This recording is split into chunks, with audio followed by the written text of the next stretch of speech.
¿No hay señor Abad aquí, en este paralelo?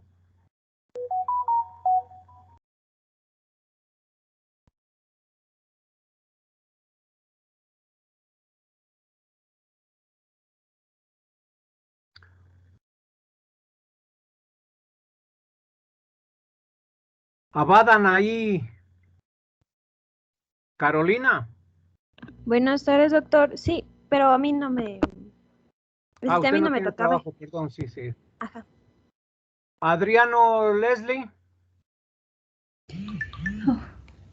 Presente, doctor. ya, Buenas tardes. iniciemos por favor la exposición.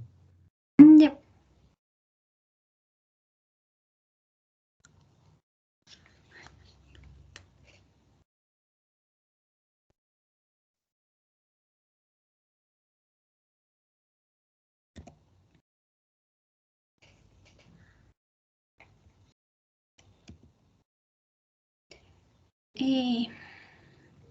¿Sí puede ver mi pantalla, doctor?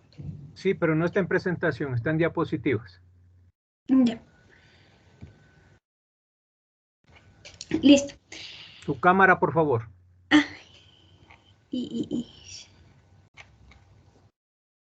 Le escuchamos. Ah, espéreme, doctor, no... Uy, no se perdió. Es que no veo dónde está.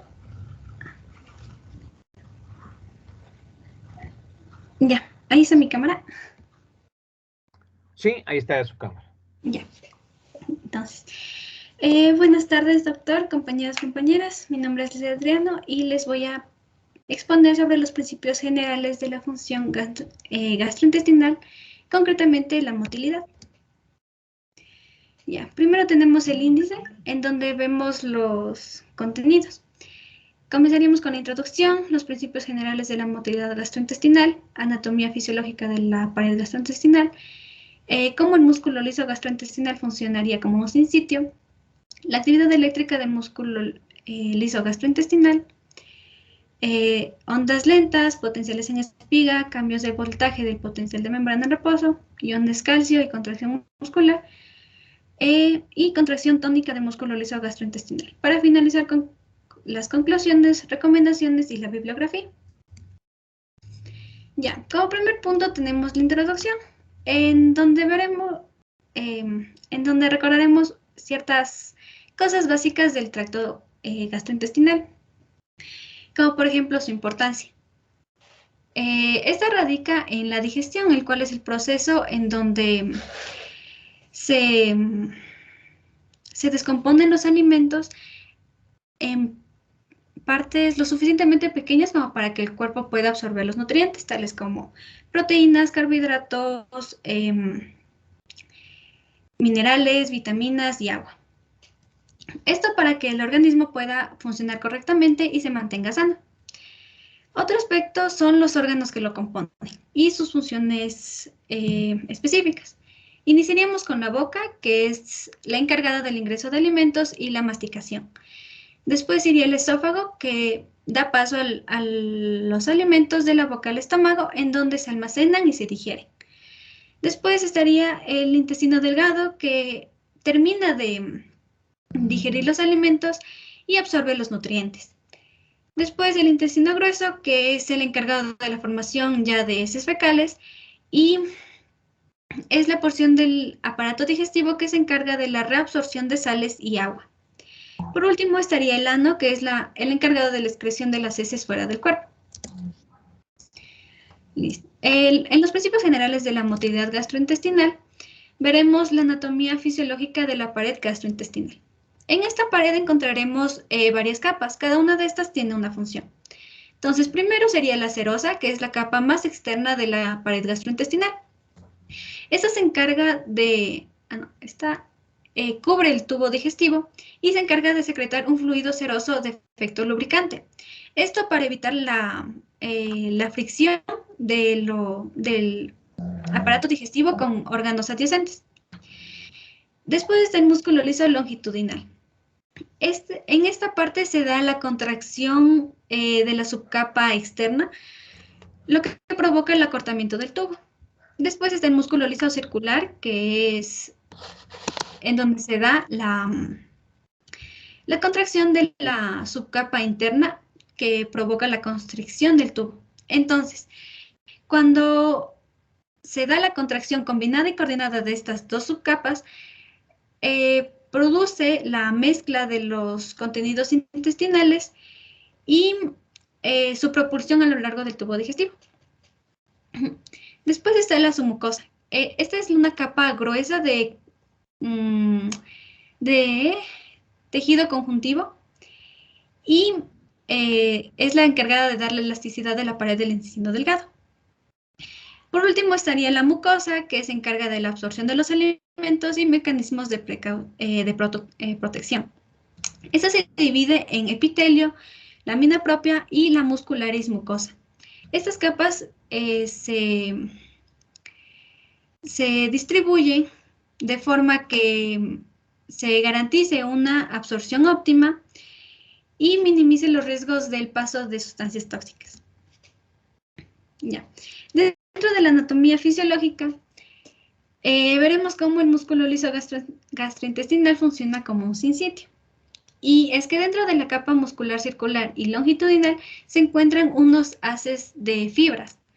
Estos están formados por alrededor de 1000 fibras de músculo liso y cada una de ellas tendrá una longitud de entre 200 a 500 milimicras y un diámetro de 2 a 10 milimicras. Ya, entonces, estos haces están divididos entre sí, o sea, entre ellos por tejido conectivo laxo. Pero van a seguir conectados mediante uniones intracelulares en hendidura, también llamadas uniones gap. Estas uniones van a permitir el paso de iones de una célula a otra. Es decir, que cuando aparezca un potencial de acción, este va a viajar a través de todas las células musculares gracias a las uniones GAP. Esto también se da gracias a una proteína llamada conexina, la cual se encuentra entre las células, como se ve en la imagen. Entonces, cuando un potencial de acción llega a una célula, todas van a despolarizarse en conjunto. Es gracias a las conexinas que van a permitir el libre paso de los iones, dejando que el potencial de acción pueda transferirse de manera fácil. Continuamos con la actividad eléctrica del músculo liso gastrointestinal. Y es que este músculo se excita por la actividad eléctrica intrínseca lenta y casi continua que viaja por la membrana muscular. Esta actividad eléctrica posee dos ondas eléctricas, dos tipos de ondas. Es la onda lenta y el potencial en espiga. Entonces, comenzamos con las ondas lentas, y es que el ritmo de casi todas las contracciones digestivas depende de la frecuencia de ondas lentas en el potencial de membrana de las fibras musculares. Hay que tomar en cuenta que estas no son potenciales de acción, sino son cambios lentos y ondulantes de potencial en reposo o el estado de reposo, que varía entre 5 a 15 milivoltios. Por otro lado, su frecuencia va a variar de entre 3 a 12 ondas por minuto. Esto va a depender del lugar en que se ubique el tubo digestivo. Por ejemplo, en el cuerpo gástrico va a ser de 3 ondas por minuto, en el ileón terminal de 8 a 9 y en el duodeno de 12 ondas por minuto. En cuanto a su origen, se cree que se debe a un complejo de células llamado células intersticiales de Cajal. Estas células van a funcionar como un marcapasos eléctrico para el músculo liso. Tal y como tiene el corazón un marcapasos, el tracto gastrointestinal también va a tener uno y van a ser estas células. Justamente estas células son las encargadas de mandar constantemente ondas lentas hacia el músculo liso. Y su función es la de controlar la aparición de estímulos, de potenciales intermitentes en espiga. Por otro lado, el potencial en espiga sí son verdaderos potenciales de acción, ya que estos sí van a causar la contracción del músculo. Y ¿cómo es esto? Comparando el potencial de acción del músculo liso gastrointestinal con el potencial de acción de las fibras nerviosas, vemos que el potencial del músculo liso gastrointestinal va a durar entre 10 a 40 veces más que el de las fibras nerviosas, durando entre como 10 a 20 milisegundos. Esto se debe a la lenta apertura y cierre de los canales calcio-sodio. Otra diferencia es la despolarización, y es que para la despolarización de las fibras nerviosas se necesitaba la entrada rápida de iones sodio, mientras que para la despolarización del músculo liso gastrointestinal se requiere de una entrada lenta de calcio-sodio. En esta imagen se puede observar las ondas lentas y los potenciales en espiga. Estos potenciales en espiga se dan cuando el potencial de membrana es más positivo que menos 40 milivoltios. Y estas líneas verticales son los potenciales de acción. En estas otras imágenes se ve cómo el bolo alimenticio viaja a través del tubo digestivo. Y en esta imagen se ve las ondas lentas y cómo el tubo digestivo se mantiene en reposo. Mientras que cuando aparece un potencial de acción, el tubo digestivo tiende a contraerse. Listo. Los cambios de voltaje del potencial de membrana en reposo. Al igual que tanto las ondas lentas como los potenciales en espiga, este voltaje también puede variar, siendo menos 56 milivoltios el valor medio normal del potencial en reposo. Sin embargo, hay factores que estimulan la fibra muscular, es decir, que la despolarizan o aumentan su excitabilidad. El primer factor es la distensión muscular, el otro es la acetilcolina y el último el estímulo parasimpático. Por otro lado, también hay factores que inhiben el potencial de acción, es decir, que la hiperpolarizan o que reducen su excitabilidad. Estos son el estímulo del sistema nervioso simpático y junto con ello sus hormonas, la noradrenalina y la adrenalina. La noradrenalina es la que tiene mayor capacidad de inhibición debido a que tiene una mayor afinidad por los receptores alfa-adrenérgicos, mientras que la adrenalina es por los beta. Y justamente son estos receptores alfa-adrenérgicos que se encuentran en abundancia en el músculo liso gastrointestinal. Ya. En esta imagen se ve el potencial de membrana y el tono muscular en tres casos. El primero es en un estado normal. Aquí se ve la presencia de ondas lentas y uno que otro potencial en espiga, mientras que el tono muscular se mantiene en reposo. El siguiente es cuando está estimulado. Entonces, aquí vemos que la frecuencia de las ondas lentas va a ser mayor, al igual que la presencia de los potenciales en espiga. Y el tono muscular también se va a ver aumentado.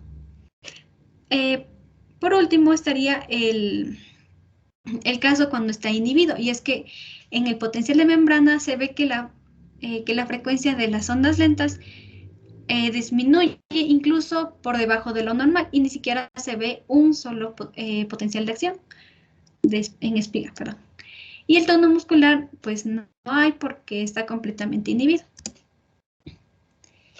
Ya. Iones sodio y contracción muscular. Para que los iones sodio produzcan la contracción muscular, debe pasar lo siguiente.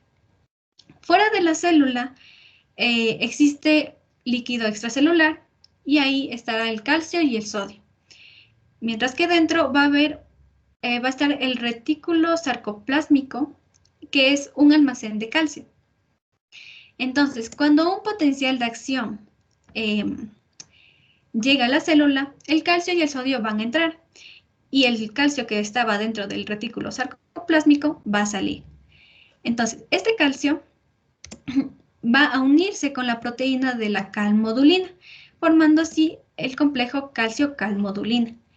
Este complejo va a activar una enzima, la cual sería la miosina quinasa. Y esta enzima, a su vez, va a provocar una fosforilación en la cadena ligera de la miosina. Y esta fosforilación es la que causa la contracción del músculo. Por último, tenemos la contracción tónica de una parte del músculo liso gastrointestinal. Y aquí es que en una parte del músculo liso del aparato gastrointestinal se producen contracciones tónicas. Estas suelen ser continuas, persisten por minutos e incluso horas, y a pesar de que su intensidad suele variar, la contracción se mantiene. Y es que la variación de estas contracciones se debe a 3 factores. Puede ser por el potencial en espiga repetidos o continuos, lo que provoca que a mayor frecuencia de estos potenciales exista un mayor grado de contracción. Otro factor es la acción de las hormonas u otros factores que inducen la despolarización de la membrana del músculo liso. Y por último, la entrada continua de calcio a la célula.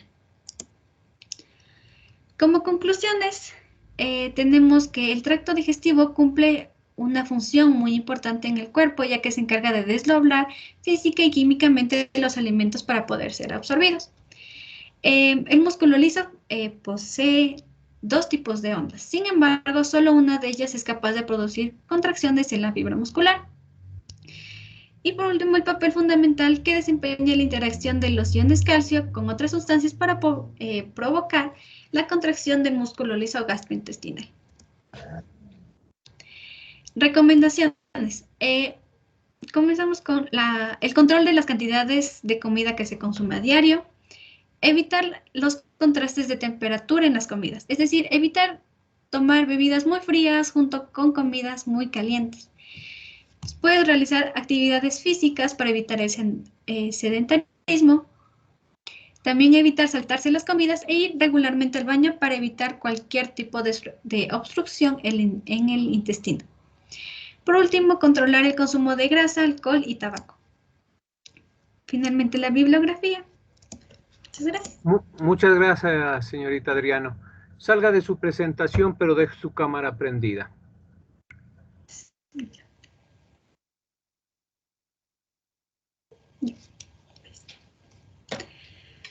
Ya, correcto. Bien, la compañera es la primera expositora, entonces vamos a apoyarnos en ella para que el resto no vuelva a cometer estos errores que aquí se han cometido, ¿sí? Entonces, es para el resto. Si usted el resto lo vuelve a cometer, la nota va disminuyendo, ¿sí? Primera cosa, compañera. Más que hacer cuadros sinópticos, lo importante es explicar. Y para explicar se requieren gráficos para que podamos entender, ¿sí? Porque los cuadros sinópticos, mapas conceptuales que ustedes también los denominan, ayudan para desarrollar la idea, pero no son lo suficientemente apropiados para fijar la idea en el resto de quienes estamos escuchándole su conferencia. Entonces, tenemos que usar gráficos, ¿no? ¿Gráficos de qué? Por ejemplo, usted nos hablaba del sinsitio, ¿sí?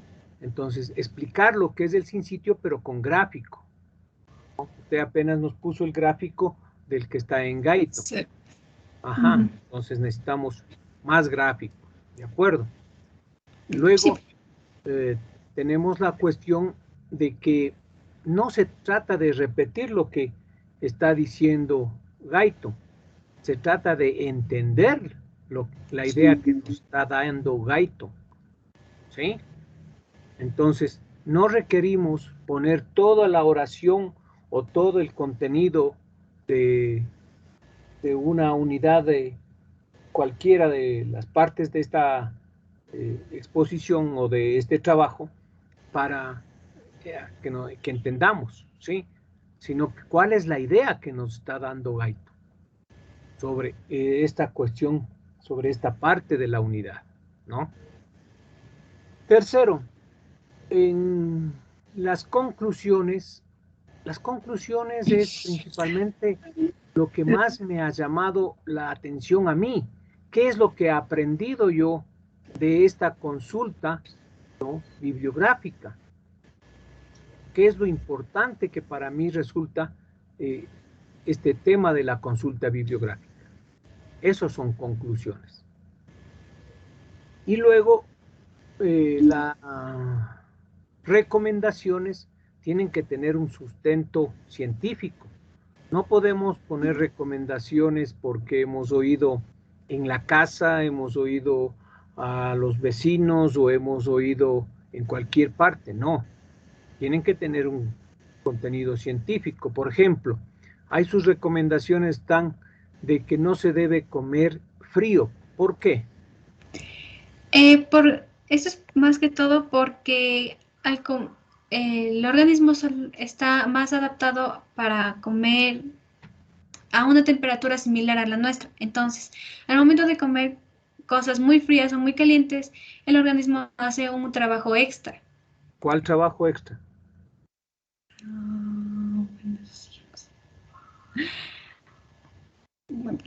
Eso sí, anda con consulté.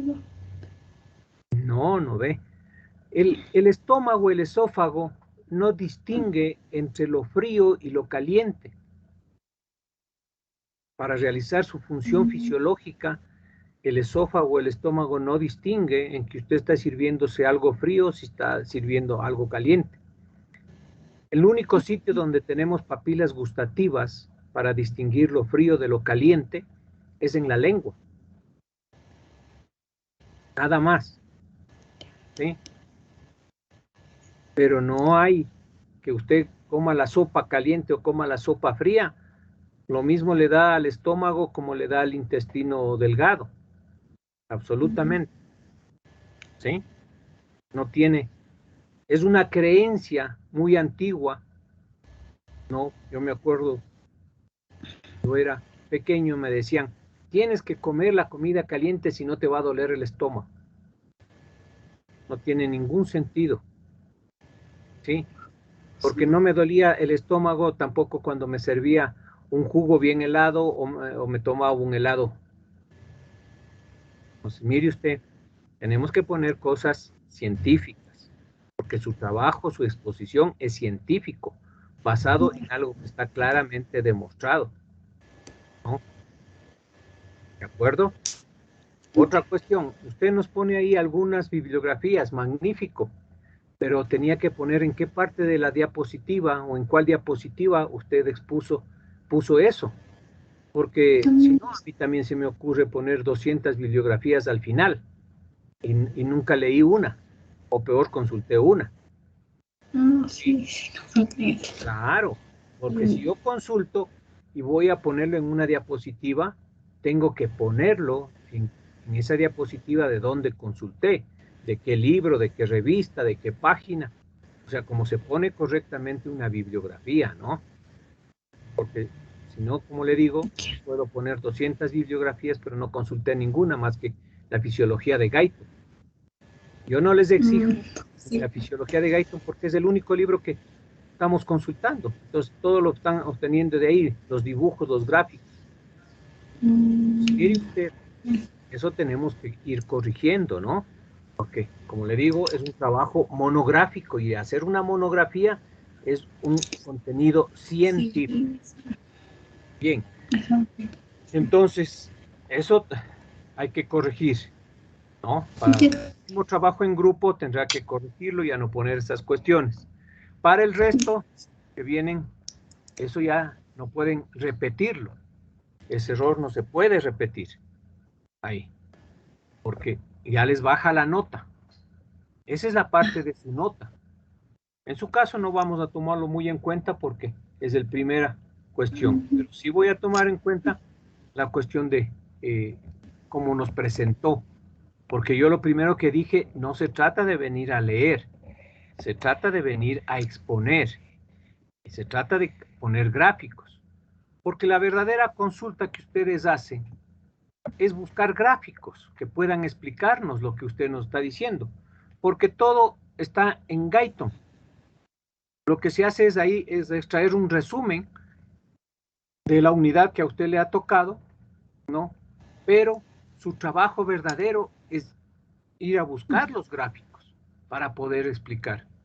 Entonces yo necesito esto que me entiendan, pero no ponerlo en palabras únicamente ahí o llenar las palabras. No se trata de poner tantas palabras en las exposiciones, sino se trata de poner gráficos para exponerlos. ¿Sí? Sí. Entonces, eso usted es uno de sus errores. Bien, ahora vamos a saber qué es lo que usted entendió, qué es lo que usted comprendió. Entonces, usted, por ejemplo, nos habló de los potenciales en espiga. ¿Qué son los potenciales en espiga? Los potenciales en espiga son cambios en el potencial de membrana,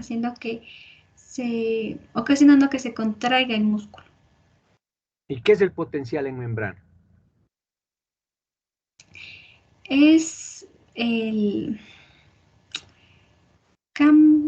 no es el cambio de voltaje. Cambio del voltaje. Explíquenos, ¿cómo es eso, cambio de voltaje? O sea, cambio. Es que eso nunca. No, doctor. ¿No ve? Esa es la parte del conocimiento que requerimos. Porque para poder explicar, si usted no entiende, nos va a ser difícil que nos explique al resto. ¿Sí? Entonces, por eso es fundamental que entendamos lo que estamos leyendo y lo que vamos a explicar. ¿Sí? Y nosotros hacernos la idea. El potencial en membrana es la carga eléctrica que ingresa o que sale de la célula. ¿Sí? ¿Ya? Usted nos habló también de la miosina. ¿Qué es la miosina? Es una enzima. No, es una proteína. ¿Dónde se encuentra esta proteína? Sí, la miosina. Se encuentra. No estoy muy segura, doctor. ¿Usted sabe qué es la sarcómera? ¿No? Se supone que usted ya viene aprobando anatomía. Sí, pero no me acuerdo. No, pues es que hay que acordarse todo en la vida, porque imagínese cuando ya tenga 40 años y se olvide cuál fue su primer enamorado. ¿No? No, imposible. ¿Cómo voy a acabar de eso? Ah, eso no se olvida. Nada. No, sí hay chicas que sí se olvidan. ¿Quién fue el primer enamorado? Bueno, mire usted, la sarcómera es la unidad anátomo-funcional de la fibra muscular. Es decir, es el sitio fisiológico donde se realiza la contracción y la relajación de la fibra muscular, llamando fibra muscular a la célula, ¿no? La célula muscular se la conoce como fibra muscular. Bien, señorita Leslie. Bueno, verás, de 5, su nota es de 2.3, ¿no? Ya, doctor. Todos los errores que le he mencionado y por lo que no me ha preparado bien el conocimiento. El conocimiento es fundamental. ¿De acuerdo, Leslie? Sí, doctor. Ya. Gracias, Leslie.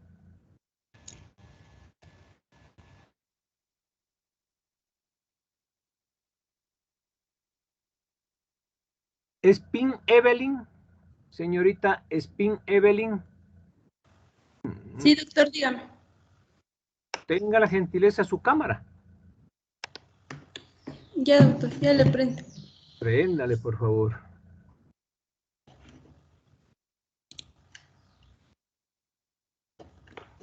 Dígame. Eso, señorita Spin. Su compañera nos decía que la pared muscular está, perdón, la pared intestinal o la anatomía de la pared intestinal está constituida por varias capas. ¿Qué capas son de adentro hacia afuera?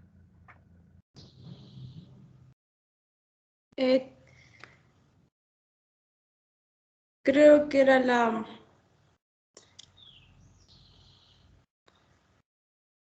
no me acuerdo bien, doctor. Bueno, entonces tiene que irme a estudiar, ¿no, señorita Spin? Esta lección es mala la que tiene, ¿no? Gracias.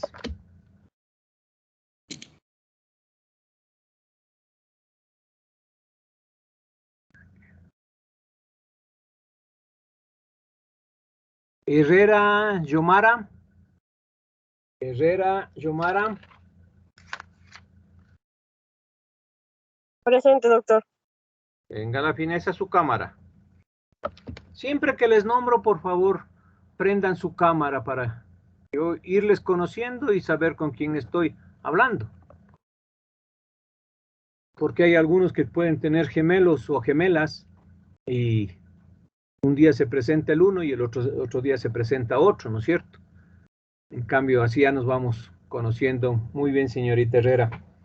Su compañera nos hablaba del sinsitio. ¿Qué es el sinsitio? ¿A qué se entiende o qué entiende usted por sinsitio?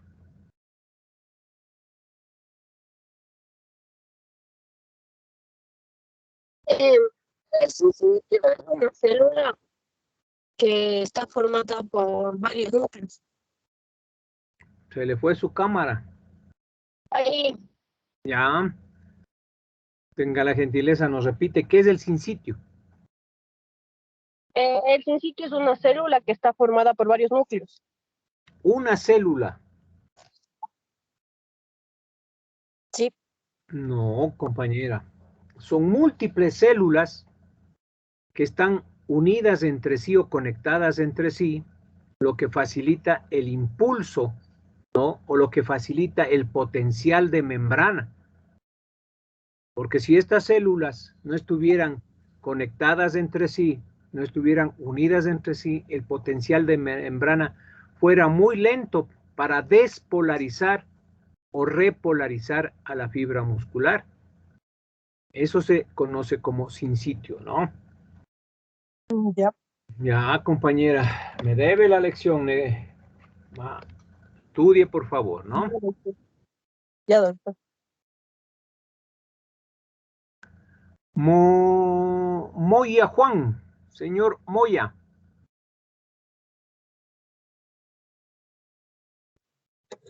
Doctor, buenas tardes, doctor. Eso. ¿Cómo está, señor Moya? Buenas tardes. Muy bien, gracias. Señor Moya. Sí. Ya. Deje de hacer otras actividades y atienda la pregunta. Aquí estoy, doctor. Eso, correcto. Entonces, dígame, ¿qué sucede con los iones calcio? ¿Los iones calcio? ¿Sí? No lo sé, doctor, la verdad. Ya, No lo sé. gracias. Salga nomás de su cámara. Proaño Asunción. Proaño Asunción. Sí, doctor. Buenas tardes, señorita Proaño. Buenas tardes, doctor. Su compañera nos refería que hay contracciones tónicas. ¿Qué son las contracciones tónicas? Son las contracciones del tubo digestivo. Solo del tubo digestivo hay contracciones tónicas. O sea, como que de todo el aparato digestivo, del Ya, ¿y en qué consiste? Intestino. ¿Y en qué consiste? ¿Qué es una Se contracción tónica? Se contrae el músculo cuando... la compañera dijo cuando... Sí, era cuando los iones calcio actuaban.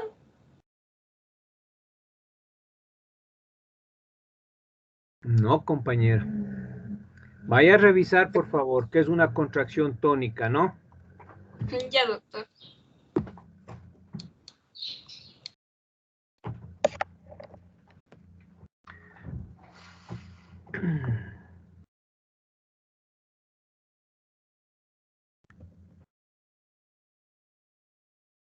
Ambas, Carla. Señorita, ambas, Carla. Sí, doctor, presente. Su exposición, por favor. Su trabajo, quiero Ya. decir.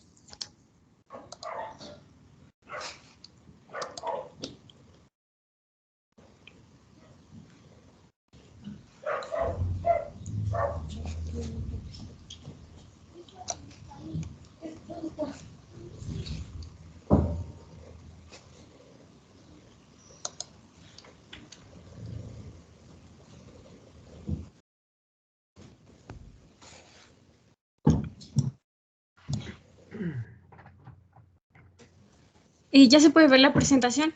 Sí, ahí está su presentación. La escuchamos. Ya. Doctor, compañeros, buenas tardes. Mi nombre es Carla Ambas y yo les voy a hablar sobre el control nervioso de la función gastrointestinal. Para esto tenemos un índice. Tenemos la introducción, 1.1 los objetivos, en el 2 el sistema respiratorio entérico, sistema nervioso entérico, 2.1 diferencias entre los plexos mientérico y submucoso, 2.2 tipos de neurotransmisores secretados por neuronas entéricas, 3 control autónomo del aparato gastrointestinal, 3.1 estimulación parasimpática, 3.2 estimulación simpática. En el cuadro tenemos a las fibras nerviosas sensitivas aferentes del tubo gástrico.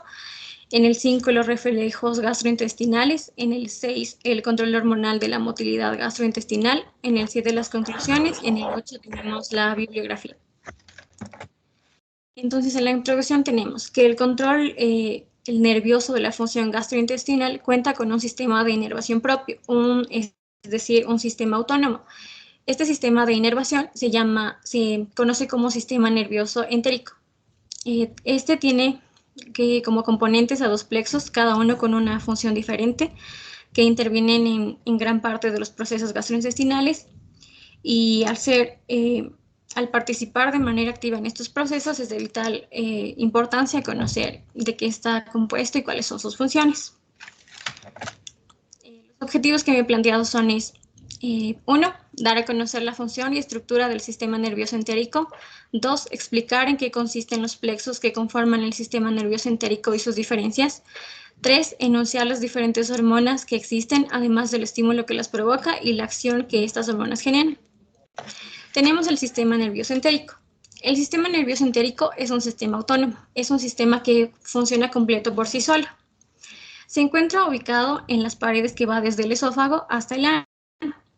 Contiene alrededor de 80 a 100 millones de neuronas y está formado por dos plexos. Uno interno, que es el plexo mientérico o de Ausbach, que se encuentra entre el músculo liso, el longitudinal y circular, y un plexo interno, que es el plexo submucoso, que se encuentra sobre la submucosa. Luego tenemos las diferencias entre el plexo mientérico y el plexo submucoso. Uno de los aspectos en los que se diferencian estos dos plexos es en la función en que cada uno de estos cumplen, ya que mientras el plexo mientérico se encarga de la actividad motora, teniendo funciones como el aumento de las frecuencias, el aumento de la contracción rítmica, el aumento de la contracción tónica, el plexo submucoso se encarga de la regulación de la función parietal. Otro aspecto en el que se diferencian es en el comportamiento que tienen, ya que el plexo mientérico en las funciones que mencioné antes tiene un carácter excitador, pero también se comporta como inhibidor, ya que muchas de las terminaciones de sus neuronas producen un neurotransmisor inhibidor, como el polipéptido, que genera relajación en los esfínteres que suelen instruir entre el paso de los alimentos. En cambio, el plexo submucoso, al permitir la secreción, absorción y contracción, tiene únicamente un carácter inhibidor. Los tipos de neurotransmisores secretados por neuronas entéricas.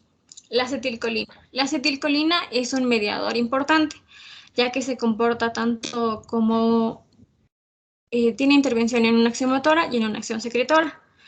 Es así que permite que los órganos que están aledaños al tubo gastrointestinal secreten sustancias para que puedan digerir el alimento.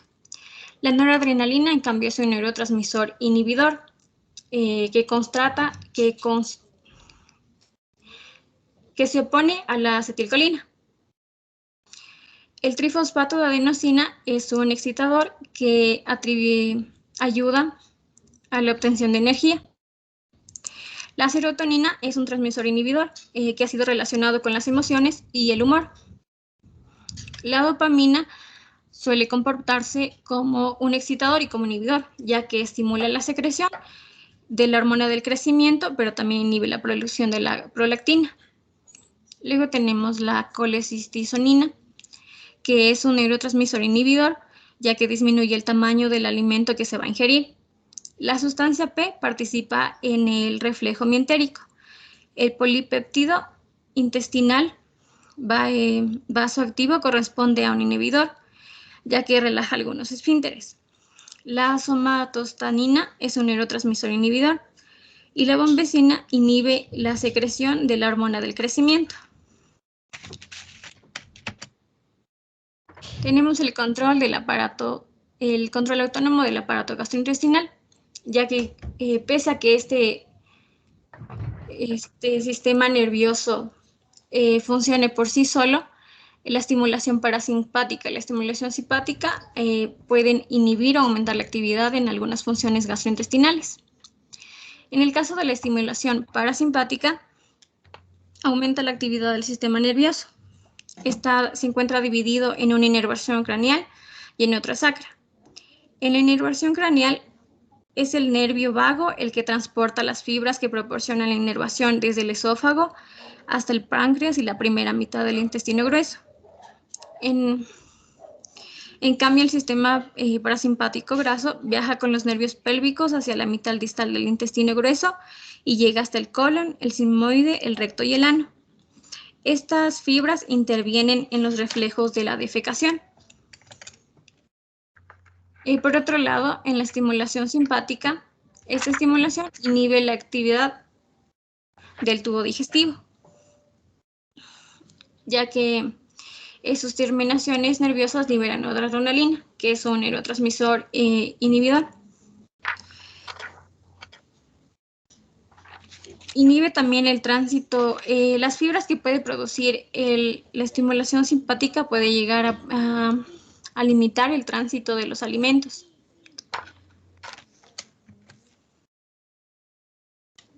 Tenemos también las fibras sensitivas aferentes del tubo digestivo.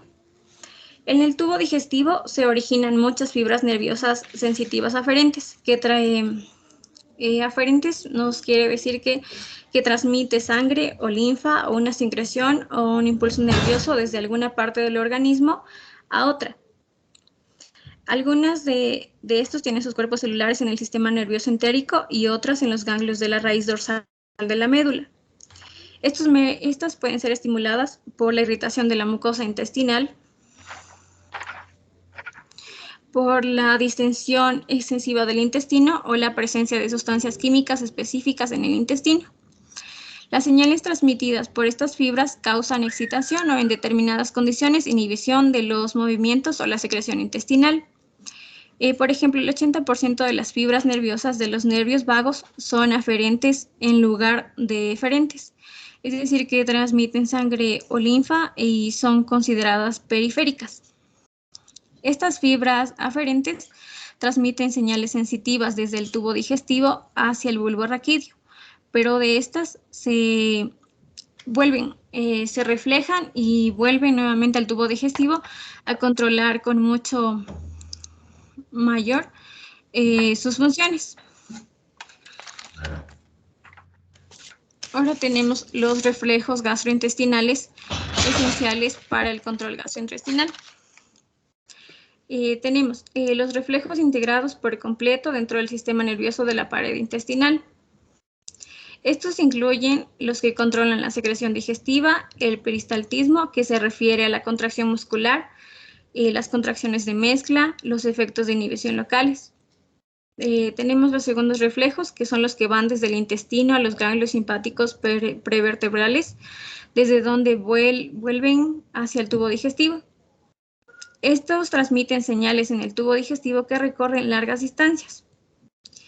Inducen a la evacuación del colon, que se da cuando se ingiere alimentos, se puede decir con el estómago vacío, y se puede producir un estancamiento al momento de defecar.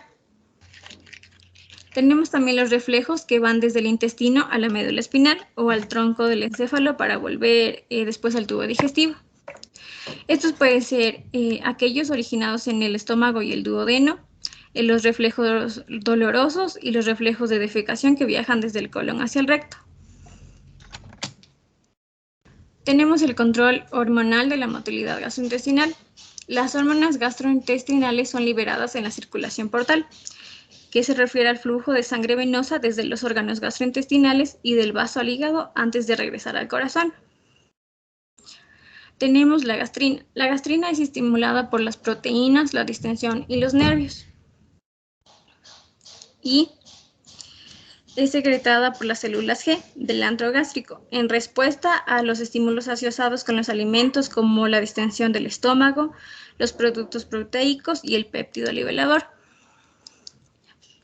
Tenemos la silestetoxina, que es producido en respuesta a las proteínas, los grasos y los ácidos, y es secretado por las células G.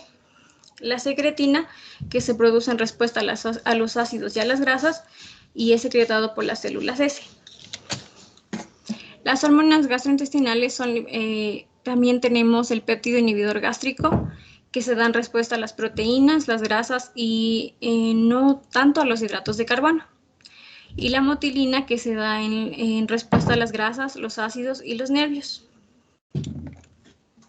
Y ya tenemos las conclusiones, que tenemos el número 1, que se dio a conocer la estructura del sistema nervioso entérico, concluyendo que está compuesto por el plexo submucoso y el plexo mientérico. 2, que se explicó los plexos expuestos, que se diferencian también en su comportamiento, ya que pueden ser excitador, inhibidor o ambos. Y también se anunció las hormonas gastrointestinales, que son las que estimulan a la secreción y el lugar en donde esto sucede. Y la bibliografía. Bueno, sí me escuchó con referencia. Tenga la fineza, salga de su presentación. Señor Moya, cierre su cámara, por favor. Señorita... Exacto. Ámbar, ya.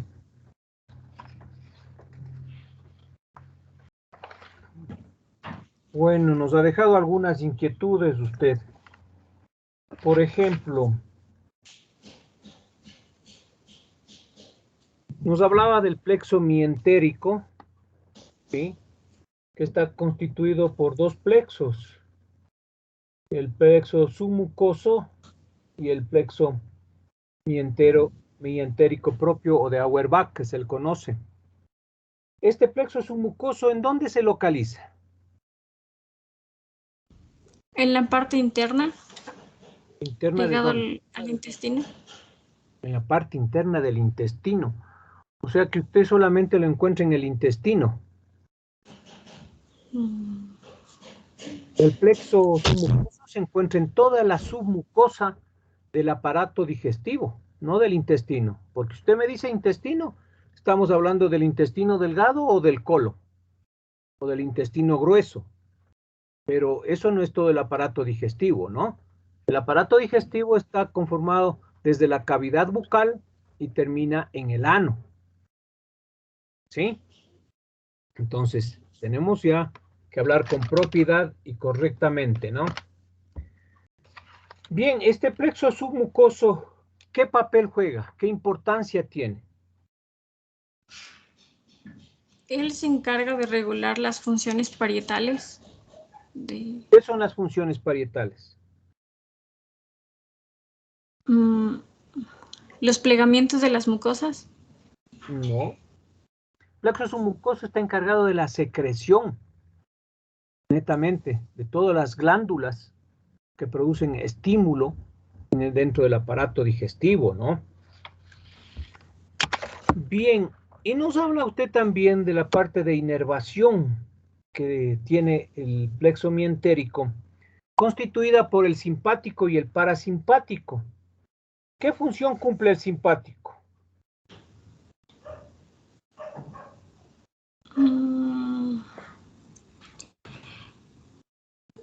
Inhibe las funciones gastrointestinales. ¿Cuáles funciones gastrointestinales? No.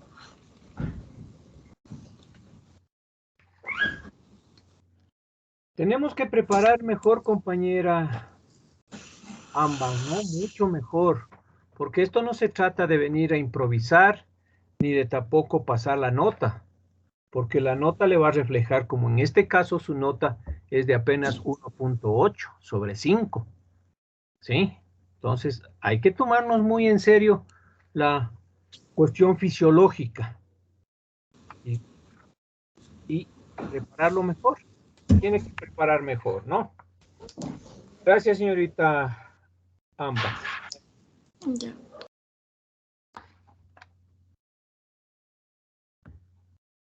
Oña Amauri. Buenas tardes, doctor. Buenas tardes, señor Oña. Eso. Bien, ¿qué nos puede usted decir sobre la cuestión de la inervación, simpática? A ver, de lo que recuerdo y de lo que anoté en un cuaderno era de la que inhibe la actividad del tubo digestivo. ¿Cómo es eso de que inhibe? Lo que vendría a ser que inhibe, un ejemplo sería que inhibe el tránsito intestinal, o sea que no permite que los alimentos, o sea, ya los alimentos procesados circulen, ya lo que vendría a ser allá a la defecación, a todo ese proceso. Y eso lo hace directamente el sistema simpático. Eso es una estimulación, yo diría que sí. No, compañero, está mal. Está leyendo mal.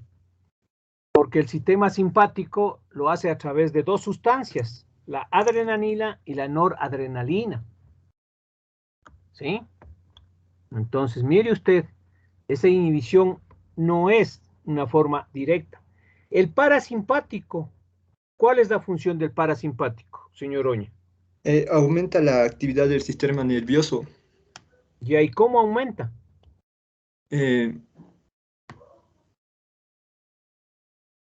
¿Cómo aumenta el estímulo? No vaya a los copiados, compañeros. Si no sabe, mejor sea franco y sincero y dígalo. No he estudiado, no sé, desconozco. Ya eso ya Pero si usted ve los desconozco, copiados doctor. no va a entenderlo nada y nos va a hablar cosas muy disparatadas, diría yo. Entonces, estúdiame bien, señor Oña, ¿no? Estudie bien. Ya.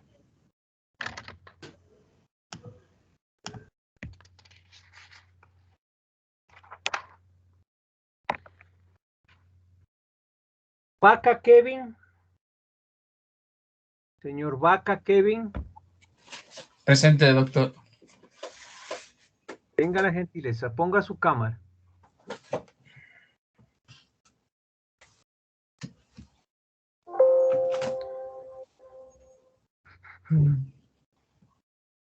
Sí, ya se puede ver. Sí, ahí nos vemos. Correcto. Su compañera nos habló de 3 reflejos gastrointestinales importantes. ¿Cuáles? El reflejo gastrointestinal es Mm,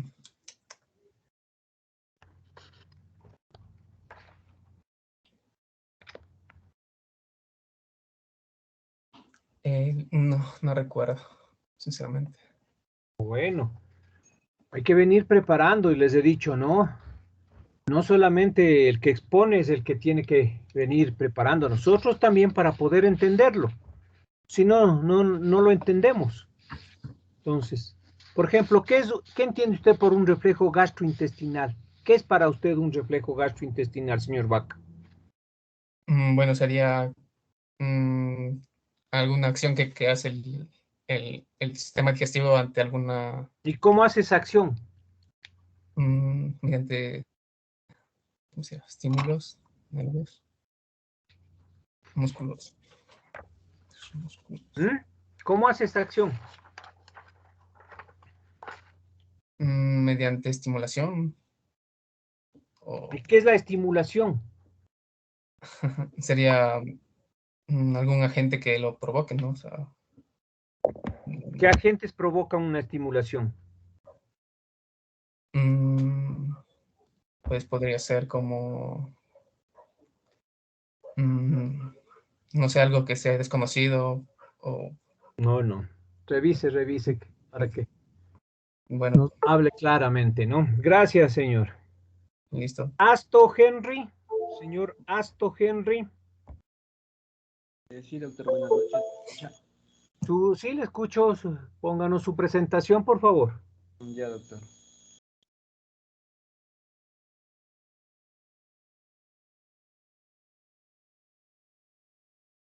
Sí puede visualizar la presentación. Ahí está en diapositivas. Ya le prendo mi cámara. Ya. Ya, pero compártanos su presentación. Eso, pero en presentación. Póngale en presentación. Eso. Ya. Correcto, le escuchamos. Ya, muy buenas tardes, doctor. Muy buenas tardes, compañeros. A mí, yo les voy a presentar. A ver. Ya. Muy buenas tardes, doctor. Muy buenas tardes, compañeros. Yo a continuación les voy a explicar el siguiente tema de los tipos funcionales de movimientos en el tubo digestivo y flujo sanguíneo gastrointestinal.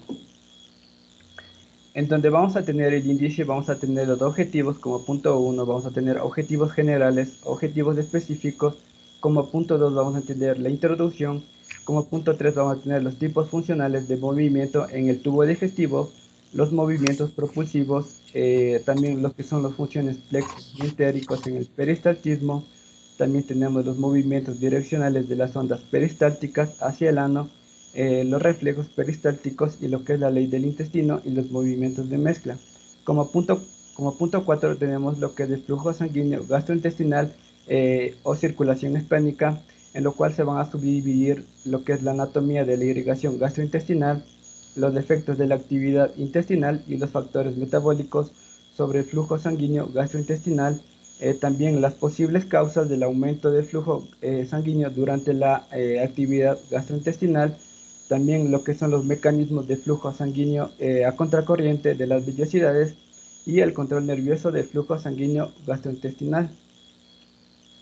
Y también la importancia de la disminución de la irrigación gastroduodenal controlada por el sistema nervioso cuando otros órganos necesitan una perfusión sanguínea adicional. Como punto 5 las conclusiones, punto 6 recomendaciones y punto 7 la bibliografía. Ya, como objetivo tenemos, entre el objetivo general vamos a tener describir los diferentes tipos funcionales de movimientos en el tubo digestivo en el organismo. Como objetivos específicos vamos a tener entender lo que son los procesos de flujo sanguíneo gastrointestinal que produce en el ser humano. Como otro objetivo específico tenemos de estudiar qué es la circulación hispánica y las causas del por qué las provoca. Ya, como punto 2 tenemos la introducción.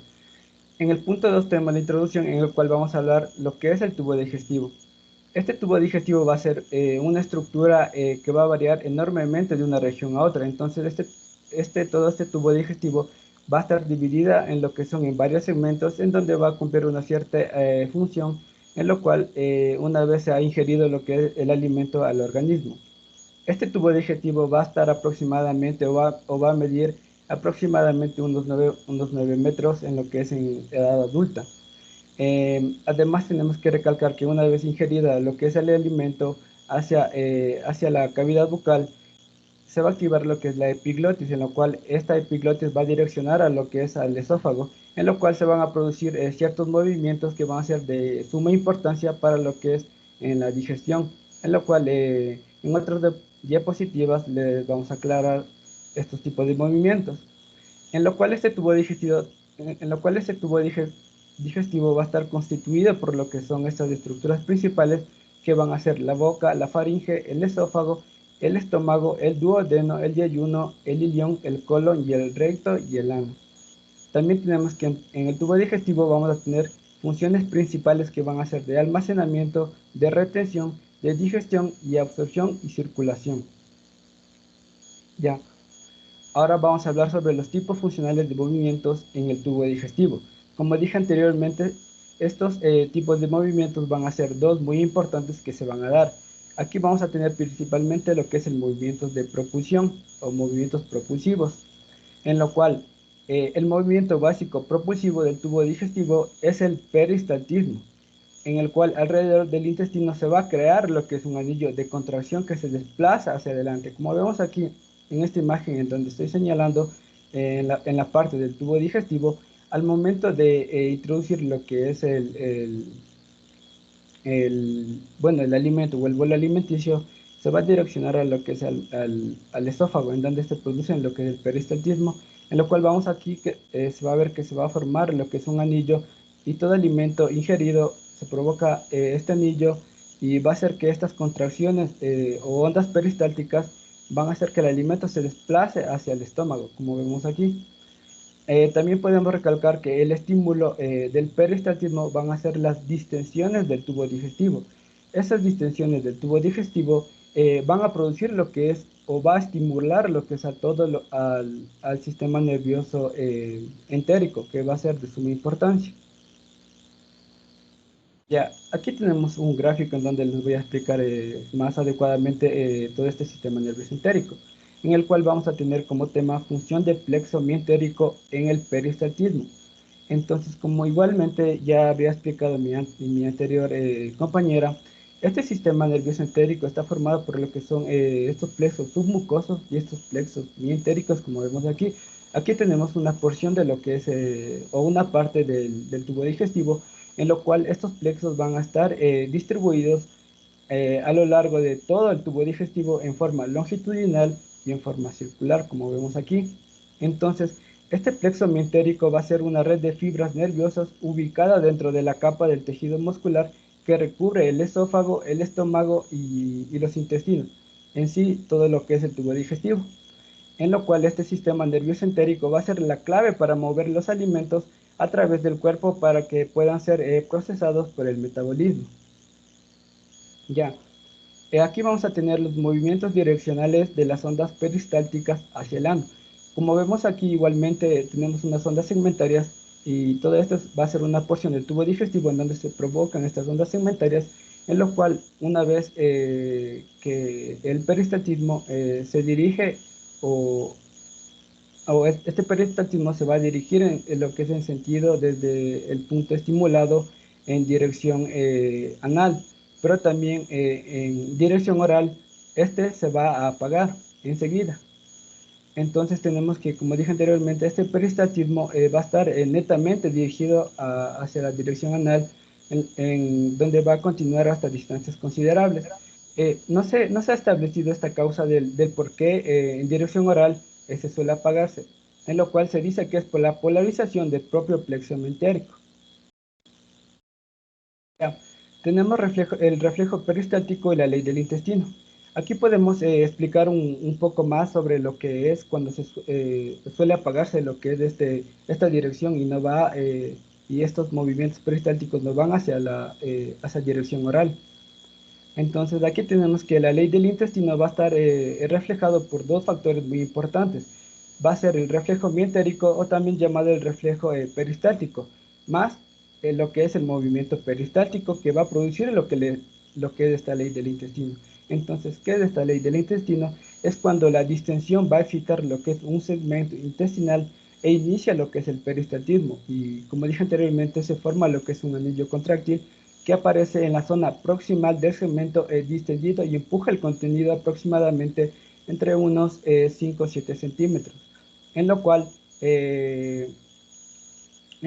este reflejo peristáltico se va a activar y al momento de activarse va a hacer que se produzca lo que es una relajación a nivel del intestino distal, en lo cual también es llamada como una relajación receptiva, en donde va a relajar hacia la vía anal, en donde va a ser más factible que estos movimientos peristálticos vayan directamente al ano y no por vía oral. Tenemos los movimientos de mezcla. Estos movimientos de mezcla, como vemos aquí igualmente una porción del tubo digestivo, van a ser diferentes en distintas regiones del tubo digestivo. Este tipo de mezcla al momento de provocarse lo que es la contracción peristáltica, por sí mismo también pueden realizar lo que es la mezcla de los alimentos. Pero en algunas zonas como en los esfínteres, las contracciones peristálticas amasan el contenido intestinal. Y también tenemos que en otras partes del intestino van a aparecer lo que son las contracciones locales de constricción que van a durar aproximadamente entre 5 y 30 segundos y con ello se logra trocear y desmenuzar lo que es el contenido intestinal. Ya, aquí vamos a tener sobre flujo sanguíneo gastrointestinal o circulación esplánica. Entonces, ¿qué es esta circulación esplánica? Esta circulación esplánica es una circulación sistémica que va a irrigar a lo que es a la zona o a la porción abdominal de lo que es el flujo del vaso, del páncreas y del tubo digestivo, en lo cual aquí en esta imagen les estoy señalando. Entonces, el flujo del vaso, el flujo del páncreas y el flujo del tubo digestivo van a ser dirigidos por la vena porta. Una vez dirigidos por la vena porta, se van a trasladar a esta parte del hígado, como vemos aquí. En esta parte del hígado, al momento de estos flujos ir directamente hacia el hígado, va a pasar por los sinusoides hepáticos, como vemos aquí. Una vez pasado por los sinusoides hepáticos, se va a ir o va a salir por lo que es en la vena hepática. En la vena hepática va a desencadenar en lo que es en la vena cava inferior, lo cual netamente ya va dirigido hacia el corazón. Entonces, una vez que estos flujos estén aquí en la parte del hígado, va a formarse o va a producirse lo que es una función muy importante en el hígado, que es la eliminación de bacterias y otras partículas que podrían penetrar en la circulación general. Entonces, todas estas bacterias van a estar generadas por la parte del tubo digestivo a través de estos alimentos, que al ser detectados de estas bacterias van a ir directamente en el hígado y en el hígado van a ser eliminadas las bacterias. Ya, ahora vamos a hablar sobre la anatomía de la irrigación gastrointestinal. Esta irrigación gastrointestinal va a ser muy particular, en donde está dada por lo que es un sistema arterial arciforme. Este sistema arterial arciforme, como vemos aquí, es toda esta porción en la cual estoy señalando, en el cual su irrigación va a ser opuesta a la inserción mesentérica. Esta inserción mesentérica, como vemos aquí, es toda esta porción de amarillo que estoy señalando, en lo cual va a ser opuesta y en sí va a ser llamada lo que es el sistema arterial arciforme. Ya, vamos a hablar sobre el efecto de la actividad intestinal y los factores metabólicos sobre el flujo sanguíneo gastrointestinal. El flujo sanguíneo de cada región es directamente proporcional al grado de actividad local. Entonces, aquí vamos a tener una serie de imágenes en lo cual voy a explicar una por una. En lo cual aquí vamos a tener dos porciones de intestino, en lo cual vamos a tener aquí la absorción y aquí vamos a tener el reposo. Entonces, una vez después de una comida o de un alimento, como vemos aquí, esta absorción se va a producir lo que es un aumento de flujo sanguíneo más de 8 veces de lo normal, como vemos aquí, en la parte de la absorción. Entonces, que después de una comida también van a aumentar lo que son las actividades motoras, las actividades de secreción y las actividades de absorción. Entonces, Para todo esto, al momento en el organismo va a haber lo que es un flujo demasiado alto, como dije anteriormente, más de 8 veces de lo normal, en lo cual va a haber un intervalo de 2 a 4 horas en el cual va a pasar al reposo y ya se va a mantener el flujo normal. Ya vamos a hablar sobre las posibles causas del aumento de flujo sanguíneo durante la actividad gastrointestinal. Entonces, aquí vamos a tener tres causas, en donde vamos a tener en la digestión, en la secreción y en la hipoxia.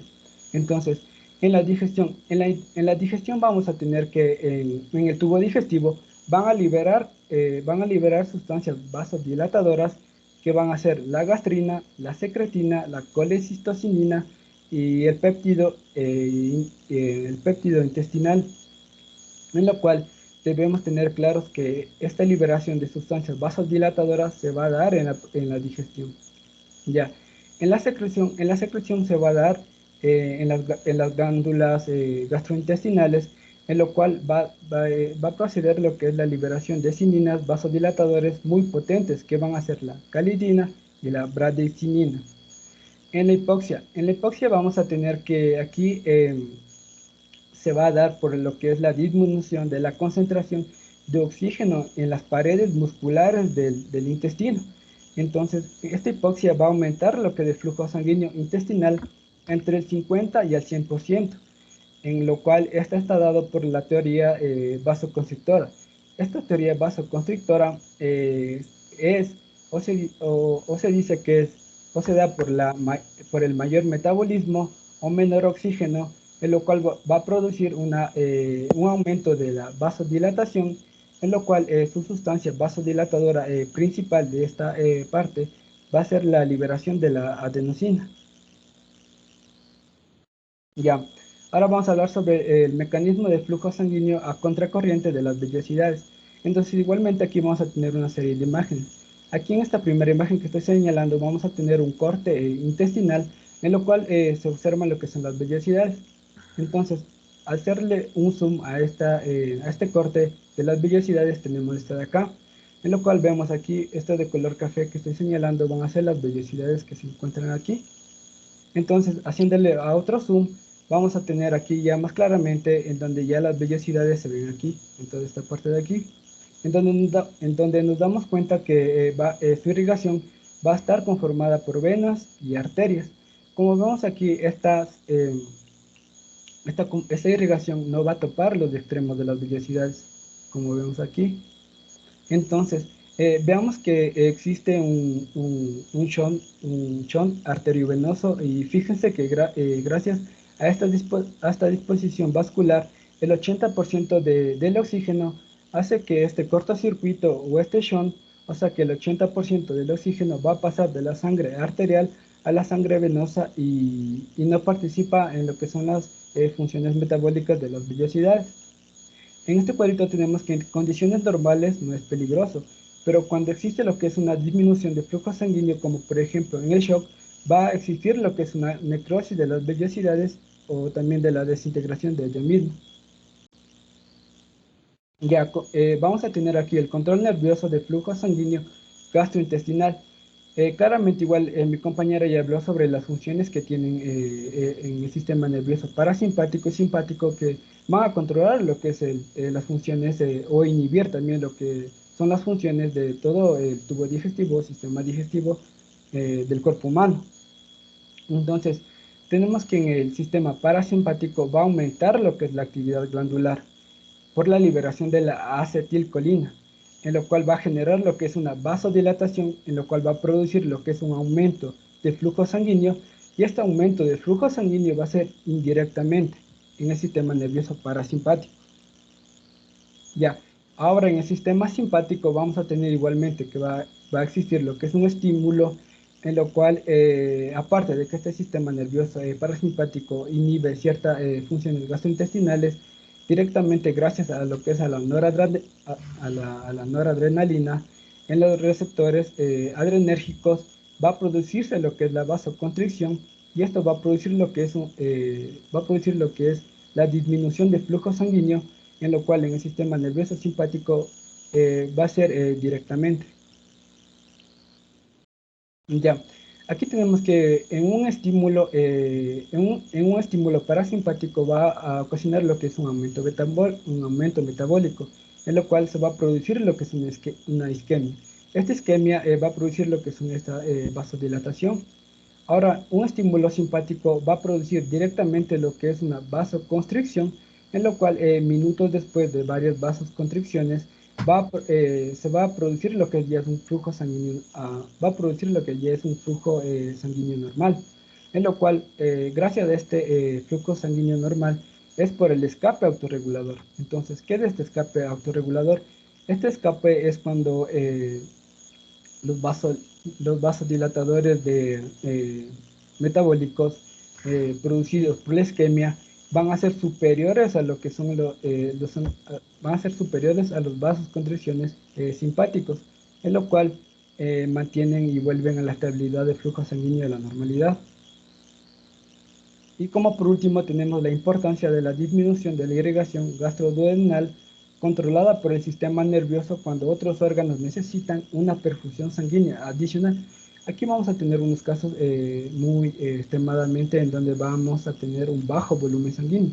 Entonces, a tener un bajo volumen sanguíneo, como por ejemplo, vamos a tener lo que es un shock hemorrágico, va a producir lo que es un peligro de muerte. Este peligro de muerte va a ser que mueran lo que es en los órganos del encéfalo y del corazón, estas células, en lo cual va a producir lo que es una rápida estimulación simpática, en lo cual se van a producir lo que son estos dos vasoconstricciones, que van a ser la vasoconstricción arteriolar y la vasoconstricción de venas intestinales y mesentéricas, en lo cual al producirse estas vasoconstricciones van a provocar lo que es un aumento de sangre de 200 a 400 ml de sangre para mantener la estabilidad y la vida de las células del encéfalo y del corazón y de la vida del ser humano. Ya como recomendaciones tenemos que la fisiología del tubo digestivo, así como su anatomía, es importante debido a que nos ayuda a comprender lo que es la digestión y cómo funciona a través de nuestro organismo el alimento.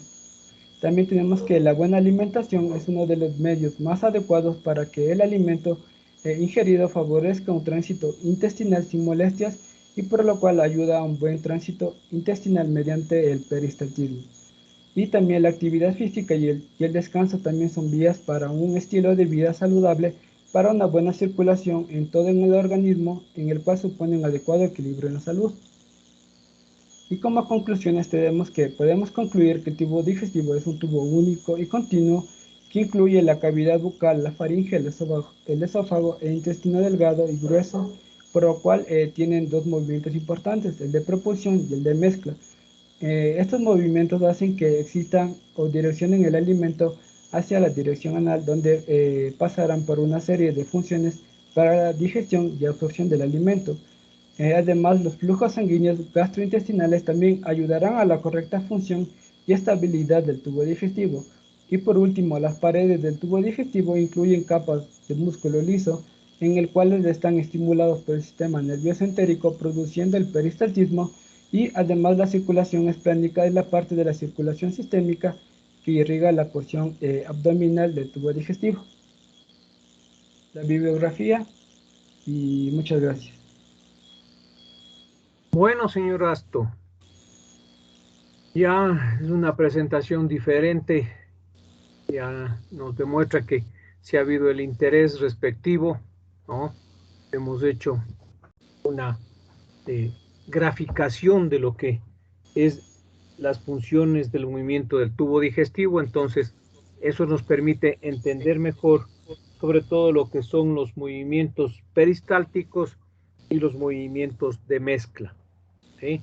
Sí. Lo único que les sugiero es que se compre un diccionario o use Google con más frecuencia porque su ortografía es bastante floja, ¿no? Por favor, tiene que revisar palabras que no las conozca o palabras que no dude, entonces es mejor revisar antes de escribirlas. Bien, yo quisiera que usted nos explique concretamente estos movimientos peristálticos, ¿qué función cumplen? Estos este movimiento peristáltico, la función principal es formar lo que es un anillo, ¿no? Un anillo al momento de que pasa por el esófago el alimento y este sea direccionado hacia adelante, hacia dirección de todo el intestino hasta dirección anal. ¿Y para qué forman el anillo? ¿Cuál es el propósito del anillo? El propósito es empujar, el propósito es empujar todo el bolo alimenticio mediante ondas peristálticas y mediante contracciones para que el alimento pase al estómago y así pase hacia todo el intestino Es la vaya. traslación del alimento, ¿no es cierto? Sí. Va trasladando para poder cumplir lo que es la ley del intestino, ¿sí? Sí. ¿Qué entendió esta ley como ley del intestino, señora? Ya esta ley del intestino estaba por dos factores que eran el reflejo peristáltico o reflejo mintérico más el movimiento peristáltico en el cual se generaba lo que es el reflejo peristáltico, que era cuando se relajaba a nivel distal del intestino, se relajaba esta zona que va en dirección anal, en lo cual iba más, o sea, era favorable para que el alimento vaya directamente a la parte del ano y no hacia la parte oral. Esta ley establece que el alimento tiene que llegar a la región anal, Sí. ¿sí? E impide que el alimento se regrese hacia la boca. Por eso es una ley, ¿no? Que determina que tiene que tener esa dirección, no puede tener otra dirección, sino desde la boca hasta el ano. Bueno, señor Aspo, su nota es de 3.2 sobre 5, ¿no? Ya, doctor. Muchas gracias. Listo. El día de mañana vamos a continuar, compañeros, con las otras exposiciones que ya fueron dados los temas, ¿no?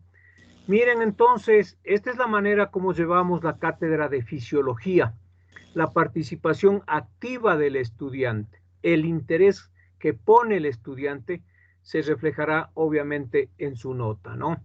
Entonces, yo les invito a que ustedes se vayan integrando ya al estudio de la fisiología para ir entendiendo estas partes simples que son las del tubo digestivo para luego, como verán más adelante, avanzar a partes mucho más complejas. Bien, ¿alguna pregunta, alguna inquietud tal vez de parte de ustedes?